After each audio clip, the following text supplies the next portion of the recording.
আজি কোকৰাঝাৰ জিলা নিখিল বড়ো ছাত্ৰ সন্থাই আমাৰ যি অল বড়ো ষ্টুডেণ্ট ইউনিয়নৰ এটা mission Bodofa mission for sustainable change এইটো লৈ পেলাই আজি যি আণ্ডাৰ-13 ফুটবল বয়ছৰ আজি উদ্বোধন কৰিছে কোকৰাঝাৰ জিলা।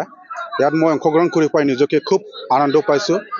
আমাৰ নিখিল বড়ো ছাত্ৰ সন্থাৰ এটাই উদ্দেশ্য যে এই ল'ৰাবোৰ যিবিলাক আণ্ডাৰ-13 এতিয়া খেলি আছে এইবোৰ ল'ৰাবোৰ যাত এটা গাঁৱৰ যদি বসবাস কৰে আমাৰ মেক্সিমাম ল'ৰাবিলাকে তাৰ কাৰণে তেখেতসকলে যে নিজৰ প্ৰতিভা এইবিলাক দেখাবলৈ খুব কম স্কোপ পায়। এই ল'ৰাবিলাক যাতে আমি নিখিল বড়ো ছাত্ৰ সন্থাই লৈ যাই পেলাই নিজৰ যি প্ৰতিভা তেখেতক দেখুৱাবলৈ সুবিধা পায় তেনেকুৱা আমি সুবিধা কৰি দি আছোঁ। আমাৰ এইটোৱে মেইন উদ্দেশ্য। কিমান দিন চলিব এইটো আজি 3 তাৰিখৰ পৰা 17 তাৰিখলৈকে চলিব। টোটেল আমাৰ 21টা আঞ্চলিক আছে। 21টা আঞ্চলিকে ইয়াত পাৰ্টিচিপেট কৰিব আৰু 14 তাৰিখে আমাৰ যি ছোৱালীবিলাকৰ যি আণ্ডাৰ-13 ফুটবল টুৰ্ণামেণ্ট এইটো ইয়াতে এদিনত শেষ কৰা হ'ব।